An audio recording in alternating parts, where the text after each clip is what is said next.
পাঠাব দিয়েছে। এখন যন্ত্রর নিচে যে অন্ত্র মানে দুটো বীজই রয়েছে। মানে বল হ্যাঁ, বল বল বুঝতে পেরেছি। রাইট, আপনি ঠিক ধরেছেন। ওই বল দুটো খপাচ খপাচ খপাচ করে বাড়ি লেগে লেগে বলের আঘাত। একটু আস্তে দিন, হ্যাঁ। না, কি বলছেন, এখনো তো দেরিনি।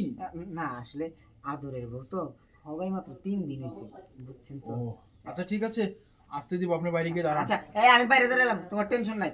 শুনেন, যতই ব্যথা পাই দুঃখ পাই, ইনজেকশন দেওয়ার সময় তো একটু ব্যথা পাই বই। আমি কিন্তু সহজে আসবো না, হ্যাঁ। না, যান। আচ্ছা ঠিক আছে। শোনো না।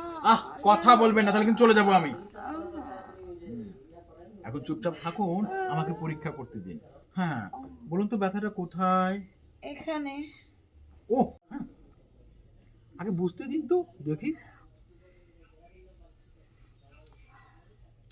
না, মানে কোনো কিছুতে বোঝা যাচ্ছে না। আচ্ছা, আমাকে বলুন তো, আপনাদের 3 দিনে মানে মিলন কতবার করেছেন?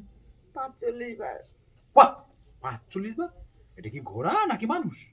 কেন, মানুষ দৈনিক 15 বার। ও মা,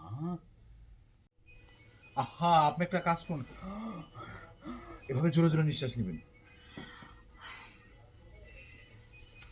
পেটেতে কিছু বোঝা যাচ্ছে না। থামুন থামুন থামুন, পেটে কিছু বোঝা যাচ্ছে না। আপনি আপনি মুখে বুঝতে দেখি।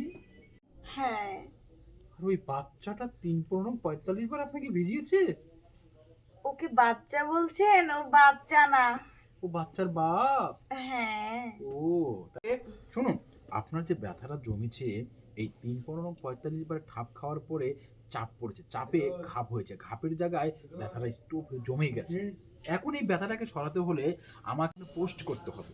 শুনুন, আপনি চামড়ার ইনজেকশন দিন অথবা প্লাস্টিকের দিন বা রাবারের দিন, সেটা আপনার ব্যাপার। আমার কথা হচ্ছে আপনি আমার ব্যথা কমিয়ে দিবেন, এটাই বড় কথা। করেছে, ব্যথা কিভাবে নিবারণ করে আপনি শুধু দেখেন। হ্যাঁ, আর তার আগে আর একটা বার আমাকে নিতম্বটা দেখতে দিন তো, যে আসলে ব্যথাটা কোথায় চেপেছে। হ্যাঁ, ব্যথাটা এখান থেকে শুরু হয়েছে, এখান দিয়ে ডক্টর, হ্যাঁ। আপনি যেভাবে এইভাবে টানছেন হুম, আমি ততই আপনার কাছে আসছি। হ্যাঁ। কেন? আসবেন তো, ব্যথা হলে ডক্টরের কাছে যাবেন, আর ডক্টর চিত হয়ে শুয়ে পড়ুন। শোবো? না শুনে ঠাপ দিব কি করে? কিন্তু ডক্টর, আমার হাজবেন্ড যদি চলে আসে? আসবে না, উনি বলে গেছে ইনজেকশন পোস্ট করতে। আপনি ব্যথা পেলে একটু উপা করবেন, ও বুঝে। আপনি কি বলতে পারেন যে আমার পেট ব্যথার কারণটা কি? শুনুন, আপনার হাজবেন্ড মানে আপনার স্বামী একটা বাচ্চা মানুষ, সে ছোট মানুষ, তার যন্ত্রটাও ছোট। হ্যাঁ। এই ছোট যন্ত্র দিয়ে যখন আচ্ছা ঠিক আছে, তাহলে আমি শুয়ে পড়লাম। শুয়ে পড়ুন পড়বেন। আস্তে করে শুয়ে পড়ুন, শুয়ে পড়ুন, শুয়ে পড়ুন আস্তে করে। এখন দেখেন